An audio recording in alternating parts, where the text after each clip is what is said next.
Bon, donc c'est Thomas Guilleton, donc, je suis en promotion 2015 en génie civil et je vais vous présenter mon semestre à l'étranger que j'ai passé au Brésil. Je dirais le côté exotique, c'est un pays d'Amérique du Sud, j'ai jamais été en Amérique du Sud. Je dirais que la culture est différente, les gens sont différents, le système de vie est différent et c'était une bonne opportunité plutôt que d'aller dans un pays européen ou américain où beaucoup de gens vont. Surtout qu'en plus là j'étais le premier à partir, donc c'était l'occasion de partir un peu dans l'inconnu et de m'affirmer en allant dans un pays étranger assez loin de la France. J'ai effectué 7 mois au Brésil, à l'école polytechnique de São Paulo. Avant de faire mon semestre à l'étranger, j'ai pu effectuer mon stage dans un laboratoire, dans la même université. Donc c'était l'occasion pour moi de préparer mon semestre à l'étranger, d'éviter d'arriver et d'être tout de suite mis dans le bain des cours. Et c'était également l'occasion de découvrir la ville, apprendre un peu plus le portugais et bien évidemment profiter de la Coupe du Monde qui à cette époque-là s'était passée au Brésil, donc forcément profiter un peu de la joie, de l'ambiance générale qui a été fantastique d'ailleurs. C'est pas nécessaire d'avoir un très bon portugais pour partir parce que les cours sont sont plus lents qu'en France, il y a beaucoup plus d'échanges, les profs prennent beaucoup plus le temps de discuter. Et parce que là-bas, personne ne parle l'anglais, c'est très rare, seuls les étudiants parlent anglais. Dans les administrations, ils parlent tous portugais. Donc si on ne parle pas portugais, c'est pas grave, mais il faut quand même avoir un minimum de base. Ensuite, je dirais qu'il faudra trouver un logement. Puisque moi, quand je suis arrivé sur place, je suis resté dans un hôtel 3 jours. J'avais pas de logement. Et São Paulo, c'est une très très grande ville, on est vite perdu. Et il y a des quartiers à éviter, il y a des quartiers où il faut aller. Parce que quand on arrive dans une très très grande ville, elle est vraiment immense. Je ne sais plus la superficie, mais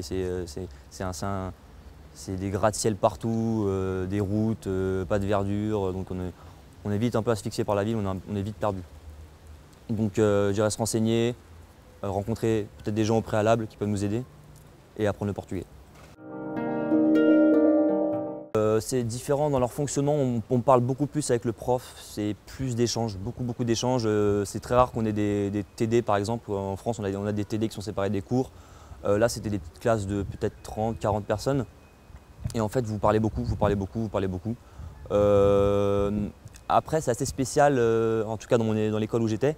C'est-à-dire qu'on n'a pas de livre à proprement parler, on n'a pas de PowerPoint non plus. Parce que les professeurs, pour des raisons souvent de confidentialité, ils ne peuvent pas donner leurs cours. Donc ensuite, on prend les notes qu'on peut prendre. Et après, il faut aller à la bibliothèque et travailler avec des livres qu'on trouve à la bibliothèque. Enfin, faut se débrouiller. Mais c'est pas difficile, je m'en suis plutôt bien sorti. Je m'attendais quand même à un niveau plus élevé, parce que c'est quand même considéré comme la meilleure université d'Amérique du Sud, mais j'ai trouvé que c'était un niveau, c'est abordable, je dirais que c'est abordable. Et les professeurs sont à l'écoute quand on est étranger. Ils n'hésitent pas à nous donner du temps après les cours, à nous expliquer. Moi j'ai pris des cours que j'avais jamais vus en France, j'ai pris des cours d'investissement, des cours sur les routes, des cours sur les systèmes de transport.